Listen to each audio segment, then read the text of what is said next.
Question 1. Claims investigation.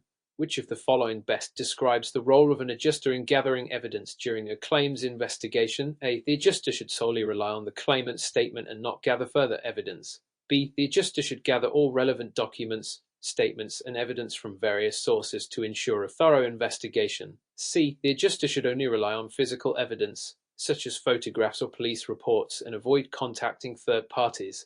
D. The adjuster should assume that the claimant is always truthful and not question the provided evidence. Answer: B. Explanation. The claims adjuster has the responsibility to conduct a thorough investigation by gathering all relevant evidence from multiple sources, including the claimant, witnesses, and third parties such as experts, contractors, and authorities. This ensures that the claim is evaluated accurately and that all aspects of the situation are considered. Relying only on one source or assuming information without verification can lead to biased or incomplete claim evaluations. According to Nevada insurance law and regulations, an adjuster must conduct a full investigation and evaluate damages, injuries, or losses based on all available evidence. Question 2. Negotiation and settlement techniques. During a claims negotiation, an adjuster faces resistance from the claimant who believes the settlement offer is too low. What is the most appropriate approach for the adjuster to take? A. Offer a significantly higher settlement without further discussion to close the case quickly. B. Maintain a firm stance on the initial offer and avoid further communication with the claimant. C. Engage in a constructive negotiation, providing clear justifications for the offer while being open to discussing adjustments. D. Withdraw from the negotiation, suggesting that the claimant contact their attorney for further proceedings. Answer: C. Explanation. The most effective approach in negotiations is to engage in constructive dialogue with the claimant.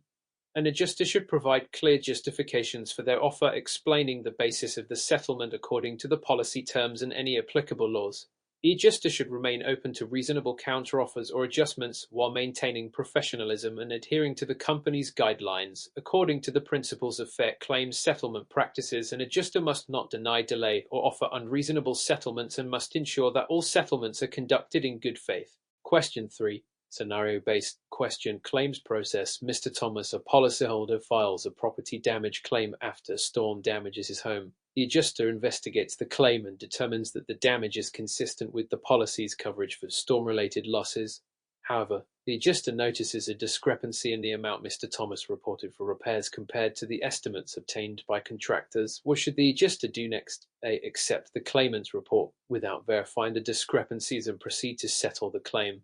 B. Reject the claim immediately due to the discrepancy and inform the claimant that no further action will be taken. C. Investigate the discrepancy by obtaining additional estimates, interviewing the claimant, and clarifying the repair costs before proceeding with the settlement. D. Recommend that the claimant obtain a third-party contractor's estimate and proceed with settlement based on that estimate alone.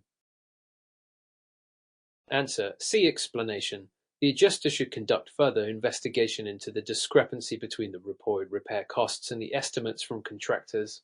This may involve gathering additional documentation, interviewing the claimant to understand the reasons for the discrepancy, and obtaining other estimates if necessary. According to Nevada's claims practices, an adjuster must verify and substantiate the details of a claim, particularly when discrepancies arise. Failure to investigate adequately or proceeding without clarification could result in unfair claim settlements and potential violations of the Nevada Unfair Claims Practices Act. The goal is to ensure a fair, accurate settlement based on the true value of the loss. Question 4.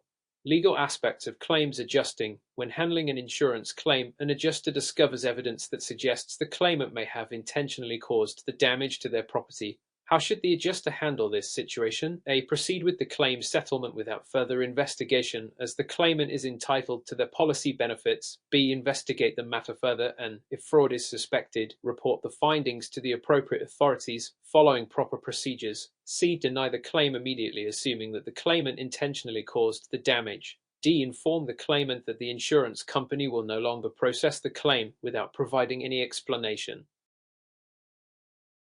Answer: B. Explanation.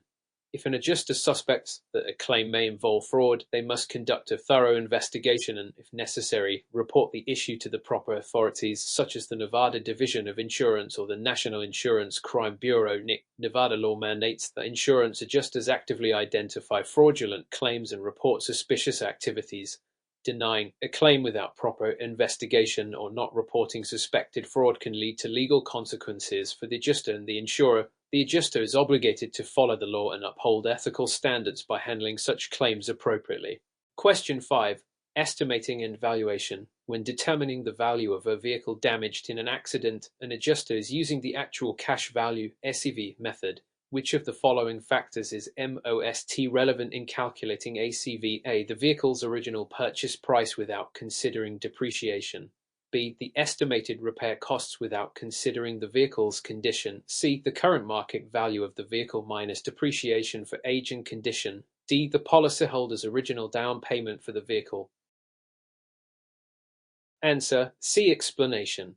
Actual cash value (SCV) takes into account the current market value of the vehicle, factoring in depreciation based on the vehicle's age, mileage, and condition. The purpose of a CV is to compensate the policyholder for the replacement cost minus depreciation, ensuring a fair settlement based on the vehicle's value at the time of loss. The other options, A, B, and D, ignore essential elements such as depreciation and the vehicle's actual market value, which are critical to determining the ACV accurately. Question 6. Claims process. An adjuster receives a claim for water damage to a commercial property. The policyholder has a $5,000 deductible. The cost of the repair estimate is $6,500. Which of the following is the most accurate interpretation of how the claim will be settled? A. The adjuster will pay the full $6,500 as it exceeds the deductible amount. B. The adjuster will pay $1,500, which is the amount over the deductible. C. The claim will be denied as the deductible is not met. D. The adjuster will pay $6,500, but the deductible will be subtracted from the policyholder's premium. Answer: B. Explanation. In this situation, the claim exceeds the deductible by $1,500.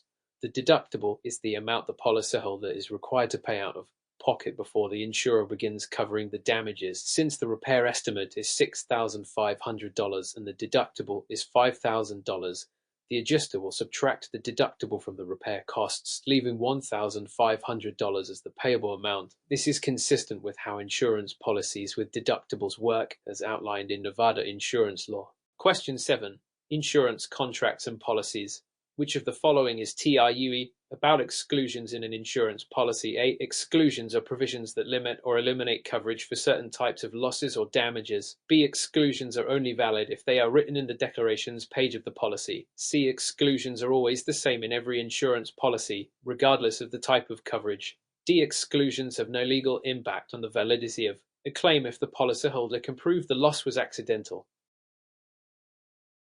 Answer: A. Explanation. Exclusions in an insurance policy are provisions that limit or eliminate coverage for specific types of losses or situations that are not covered by the policy. For example, many policies exclude coverage for flood damage or intentional acts. Exclusions must be clearly stated in the policy, but they are not necessarily confined to the declarations page. They affect the scope of coverage, and in some cases, if a loss falls within an exclusion, the insurer may deny the claim regardless of the nature of the loss. This is an important concept in insurance law to understand, especially when adjusting claims under Nevada's insurance regulations. Question 8. Ethical considerations in claims adjusting. An adjuster discovers that a claimant has been involved in a previous fraudulent claim but has not disclosed this information. How should the adjuster proceed? A. The adjuster should ignore the claimant's past history and proceed with the current claim. B. The adjuster should inform the claimant of the discovery and proceed with the claim as usual. C. The adjuster should notify the appropriate authorities and reconsider the validity of the current claim based on the potential for fraud. D. The adjuster should deny the claim without further investigation due to the claimant's previous history. Answer: C. Explanation.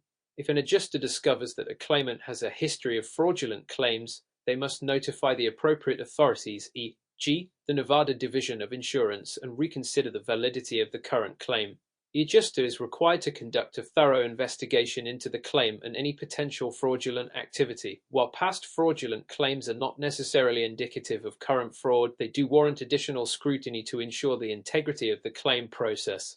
Failing to report or investigate adequately could result in legal consequences for the adjuster and insurer. Question 9. Fraud prevention and detection. Which of the following is not a red flag for potential fraud in an insurance claim? A. The claimant has a previous history of submitting multiple claims for similar losses. B. The claimant submits inconsistent or vague statements about the cause of the loss. C. The claimant is cooperative and provides all requested documentation promptly. D. The claim is submitted shortly before the policy expiration date. Answer C. Explanation. Option C is not a red flag for potential fraud. In fact, a cooperative claimant who provides the requested documentation in a timely manner is generally seen as acting in good faith. Red flags for fraud include a history of multiple claims for similar losses, a vague or inconsistent statements about the cause of the loss, B, and the timing of the claim submission near the policy expiration date, D, which could suggest a higher risk of fraudulent activity. Adjusters are trained to identify these red flags and conduct further investigations when necessary as part of Nevada's fraud prevention laws and regulations. Question 10. Claims adjusting in different lines of insurance. In an auto liability insurance claim, an adjuster must determine the extent of liability for an accident involving multiple vehicles. What is the key factor in determining liability for this type of claim? A. The adjuster should focus solely on the severity of the damages to the claimant's vehicle. B. The adjuster should evaluate the actions of all parties involved and determine who was at fault in causing the accident. C. The adjuster should assume that the claimant is always at fault in multi-vehicle accidents. D. The adjuster should settle the claim based on the policyholder's personal feelings about the accident.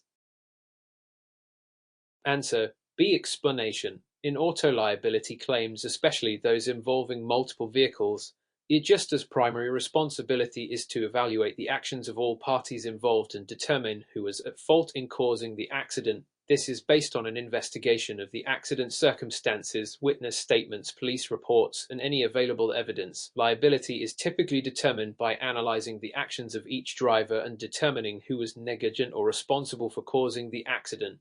Option B is the correct approach, while the other options do not consider all necessary factors in evaluating liability accurately. Question 11. Property damage claims. An insured property suffers damage due to a fire that was determined to be caused by faulty wiring. The insurance policy includes an endorsement that excludes coverage for damage caused by faulty wiring. What is the most likely outcome of the claim? A. The insurance company will pay for the damage because it was accidental. B. The insurance company will deny the claim based on the exclusion in the policy. C. The policyholder will be required to pay for the damage because the fire was intentional. D. The insurance company will pay a portion of the claim but subtract the cost of replacing the wiring. Answer B. Explanation. If the policy includes an exclusion for damage caused by faulty wiring, the insurer will most likely deny the claim. Exclusions are legally binding provisions that limit or eliminate coverage for specific types of losses, even if the damage was accidental. In this case, since faulty wiring is specifically excluded, the insurer is not responsible for covering the loss. Question 12. Policy limits and coverage. An insured has a homeowner's insurance policy with a $200,000 dwelling coverage limit. The property is damaged by a tornado and the repair cost is $250,000. What will the insurer most likely pay for the damages? A. The insurer will pay the full $250,000 as the damage exceeds the dwelling coverage limit. B. The insurer will pay $200,000, which is the dwelling coverage limit. C. The insurer will pay $250,000, but the policyholder must pay the difference. D. The insurer will pay only the policyholder's deductible amount of the $250,000 damage. Answer B. Explanation. Insurance policies have coverage limits, which are the maximum amount the insurer will pay for a covered loss. In this case, the dwelling coverage limit is $200,000, so the insurer will only pay up to that amount. The policyholder is responsible for paying the difference between the actual damage and the coverage limit. Question 13. Claims investigation and documentation. An adjuster is investigating a claim for water damage due to a burst pipe. During the investigation, the adjuster finds that the policyholder had failed to maintain the property by not addressing known maintenance issues. What should the adjuster do next? A. Deny the claim due to the policyholder's failure to maintain the property. B. Investigate further to determine if the water damage is related to the maintenance failure. C. Recommend that the policyholder perform repairs on their own. D. Accept the claim without further investigation since water damage is typically covered. Answer B. Explanation. While the failure to maintain the property might be a contributing factor, The adjuster must investigate whether the damage is directly related to the policyholder's lack of maintenance. Water damage might still be covered under the policy depending on the cause, but a full investigation is needed to determine the extent of the insurer's liability. Question 14. Liability coverage in auto insurance. A policyholder is involved in an accident and causes damage to another person's property. The policyholder's auto insurance includes $50,000 in property damage liability coverage. The total cost to repair the damaged property is $75,000. How much will the insurance company pay? A. The insurance company will pay the full $75,000 minus any deductible. B. The insurance company will pay $50,000 as that is the policy's coverage limit. C. The insurance company will pay $75,000 and the policyholder must pay the difference. D. The insurance company will deny the claim because the damages exceed the coverage limit. Answer. B. Explanation. The insurance company will pay up to the policy's coverage limit of $50,000 for property damage. The remaining $25,000 will be the responsibility of the policyholder unless they have additional coverage or another source to pay for the remaining costs. Question 15. Health insurance pre-existing conditions. An individual applies for health insurance coverage. The insurer reviews the application and determines that the individual has a pre-existing medical condition that could lead to a claim. How should the insurer typically handle this situation? A. The insurer will immediately deny coverage for any condition related to the pre-existing condition. B. The insurer may impose a waiting period for coverage related to the pre-existing condition. C. The insurer must cover all pre-existing conditions, regardless of the waiting period. D. The insurer will offer coverage, but only if the individual pays a higher premium. Answer. B. Explanation. Under most health insurance policies, if an individual has a pre-existing condition, the insurer can impose a waiting period before the individual can claim benefits for treatment related to that condition. The exact rules depend on the type of insurance and state regulations, but in general, insurers are allowed to impose such a waiting period, especially under individual or group health policies. Question 16. Underwriting process. During the underwriting process, an applicant for a life insurance policy is asked about their medical history, occupation, and lifestyle habits. What is the primary purpose of underwriting in this context? A. To ensure the insurer makes a profit by setting premiums based on risk. B. To determine the applicant's eligibility for Social Security benefits. C. To identify potential fraud and prevent dishonest claims. D. To calculate the amount of coverage that the applicant is entitled to receive. Answer. A. Explanation. The primary purpose of underwriting is to assess the applicant's risk level and determine an appropriate premium for the policy. By evaluating the applicant's medical history, occupation, and lifestyle habits, the insurer can decide whether to offer coverage and at what price. This process helps the insurer maintain profitability by matching the premium to the level of risk. Question 17. Insurance policy exclusions. A homeowner's insurance policy includes an exclusion for damage caused by earthquakes. A policyholder's house is damaged in an earthquake, and the policyholder files a claim for the damage. What is the most likely outcome? A. The insurance company will pay the claim as the earthquake was an accidental event. B. The insurance company will deny the claim because earthquake damage is excluded from the policy. C. The insurance company will pay the claim but subtract a deductible for earthquake-related losses. D. The insurance company will pay for the damage, but the policyholder must submit proof that the damage occurred due to an earthquake. Answer. B. Explanation. Exclusions in insurance policies are typically enforceable, and if earthquake damage is excluded from the homeowner's policy, the insurer will deny the claim. The policyholder would need to have additional coverage, such as earthquake insurance, to receive compensation for this type of damage. Question 18. Workers' compensation insurance. An employee is injured at work while performing their duties. The employer's workers' compensation insurance covers the injury. Which of the following benefits are typically included in a workers' compensation insurance policy? A. Coverage for the employee's medical expenses and lost wages. B. Coverage for the employee's future income potential in other professions. C. Coverage for the employee's emotional distress caused by the injury. D. Coverage for the employer's legal defense costs in case of a lawsuit. Answer. A. Explanation. Workers' compensation insurance typically covers medical expenses and lost wages due to an injury sustained while performing job-related duties. It is designed to help injured workers recover financially and receive necessary medical treatment, but it does not typically cover emotional distress or the employer's legal costs. Question 19. Property insurance deductibles. A property owner has an insurance policy with a $1,000 deductible. After a storm causes $8,000 in damage to the property, what amount will the insurance company pay to the policyholder? A. $8,000 minus the deductible for a total payment of $7,000. B. $1,000 since that is the deductible amount. C. $8,000 as the deductible does not apply to property damage claims. D. $7,000 after subtracting the deductible from the damage amount. Answer D. Explanation. When a deductible is applied, the insurer will subtract the deductible amount from the total claim amount. In this case, the total damage is $8,000 and the deductible is $1,000. The insurer will pay the remaining $7,000, $8,000 minus the $1,000 deductible. Question 20. Commercial insurance policies. A business purchases a commercial general liability (CGL) insurance policy. A customer is injured on the business's property due to negligence by the business owner. Which of the following would most likely be covered under the CGL policy? A. The customer's medical expenses due to the injury.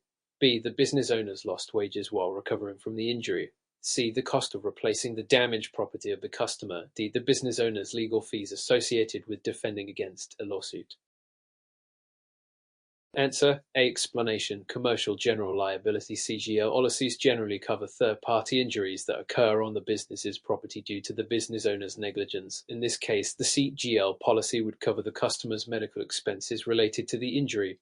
However, it would not cover the business owner's personal wages or legal fees unless the policy includes additional coverage. Question 21.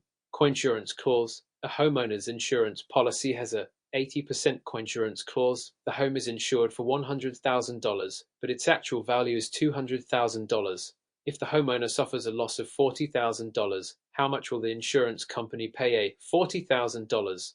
B. $32,000. C. $20,000. D. $30,000. Answer B. Explanation. The coinsurance clause requires the homeowner to insure the property for a certain percentage of its actual value. In this case, 80% of the home's actual value of $200,000 is $160,000. Since the homeowner has insured the property for only $100,000, which is below the 80% threshold, the insurer will pay a proportionate share of the loss. The payout is calculated as amount insured, amount required, x loss $100,000, $160,000 x 40,000 equals $25,000. Therefore, the correct payout is $32,000. Question 22. Term life insurance. Which of the following is a key characteristic of term life insurance? A. It provides coverage for the entire lifetime of the insured. B. It provides a death benefit only if the insured dies during the policy term. C. It builds cash value over time. D. It provides coverage for a specified period and then expires. Answer B. Explanation. Term life insurance provides a death benefit only if the insured dies during the term of the policy. If the insured survives the term, no benefit is paid. Unlike whole life insurance, term life does not build cash value. Question 23. Subrogation in insurance. What is the purpose of the subrogation clause in an insurance policy? A. To allow the insurer to recover costs from a third party responsible for a loss. B. To provide the insured with additional coverage for specific types of claims. C. To ensure the insurer pays the full value of a claim regardless of fault. D. To allow the insured to file a claim against another insurance company. Answer A. Explanation. Subrogation allows the insurer to recover the amount it has paid out on a claim from a third party responsible for the loss. This helps the insurer reduce its overall costs and maintain affordable premiums for policyholders. Question 24. Commercial property coverage. A commercial property policy includes a business interruption endorsement. A fire causes a business to temporarily close for repairs. Which of the following would most likely be covered under the business interruption endorsement? A. The cost of replacing the damaged property. B. The revenue lost during the period the business is closed. C. The legal fees associated with a lawsuit due to the fire. D. The repair costs for the business's building. Answer B. Explanation. Business interruption insurance is designed to cover the loss of income a business suffers when it is forced to close due to a covered peril, such as fire. It typically covers lost revenue during the repair period and may also cover certain fixed operating costs. Question 25. Auto insurance liability coverage. A driver is at fault in an accident that causes $40,000 in damage to another vehicle. The driver has $25,000 in liability coverage for property damage. How much will the insurer pay for the damages? A. $40,000 minus any deductible. B. $25,000, which is the policy's property damage coverage limit. C. $40,000, and the driver must pay the difference. D. $25,000 plus the driver's deductible amount. Answer: B. Explanation. Liability coverage has a maximum limit, and in this case, the policyholder has $25,000 in property damage liability coverage. The insurer will pay up to that amount, and the remaining $15,000 will be the responsibility of the at-fault driver. Question 26. Insurance policy renewal. A policyholder's health insurance policy is about to expire, and the insurer has sent a notice of renewal. Which of the following is a common provision in health insurance policies regarding renewals? A. The insurer cannot refuse to renew the policy for any reason. B. The insurer can refuse to renew the policy if the policyholder has a history of frequent claims. C. The insurer must automatically renew the policy without adjusting the premiums. D. The insurer can only increase the premium based on the policyholder's age. Answer: B. Explanation. Health insurers can refuse to renew a policy if the policyholder has a history of frequent claims, especially if the insurer includes such provisions in the policy. Insurers are not required to renew health policies and can adjust premiums based on various factors, including claims history. Question 27. Adjuster responsibilities. An insurance adjuster is investigating a claim for water damage. The adjuster notices that the damage was likely caused by the homeowner's failure to maintain the roof. Which of the following is the adjuster's primary responsibility? A. To suggest repairs to prevent further damage. B. To report the findings to the insurer to determine coverage. C. To provide the homeowner with a list of contractors for repairs. D. To recommend that the homeowner file a lawsuit. Answer: B. Explanation. The primary responsibility of an adjuster is to evaluate the cause and extent of the damage and report findings to the insurer. The adjuster helps determine whether the claim is covered under the terms of the policy, but is not responsible for suggesting repairs or offering legal advice. Question 20. Health insurance underwriting. Which of the following is typically considered during the underwriting process for a health insurance policy? A. The applicant's employment history. B. The applicant's previous medical conditions. C. The applicant's religious beliefs. D. The applicant's level of education. Answer: B. Explanation. Underwriting for health insurance focuses on assessing an applicant's risk based on factors like previous medical conditions, lifestyle habits, and other health-related factors. Employment history, religious beliefs, and education level are not typically considered. Question 29. Umbrella insurance. An umbrella insurance policy provides additional coverage above and beyond the limits of primary insurance policies. Which of the following is most likely covered by an umbrella policy? A. The car accident where the driver is at fault, resulting in $1 million in damages. B. A fire that damages the insured's personal property. C. A lawsuit for defamation against the insured. D. An injury sustained by the insured while working at a job. Answer: A. Explanation. Umbrella policies provide additional coverage for various types of liability, including auto accidents, lawsuits, and personal injuries. In this case, if the primary auto insurance policy has a limit lower than $1 million, the umbrella policy would help cover the additional cost above the primary insurance limit. Question 30. Insurable interest in property insurance. What must an individual have in order to purchase a property insurance policy for a building they do not own? A. The individual must have a mortgage on the property. B. The individual must have an insurable interest in the property. C. The individual must be a relative of the property owner. D. The individual must be legally employed by the property owner. Answer: B. Explanation. In order to purchase insurance on a property, the individual must have an insurable interest. This means the individual would suffer financial loss if the property were damaged or destroyed. This requirement ensures that insurance is only purchased when there is a legitimate risk to the insured party's financial well-being.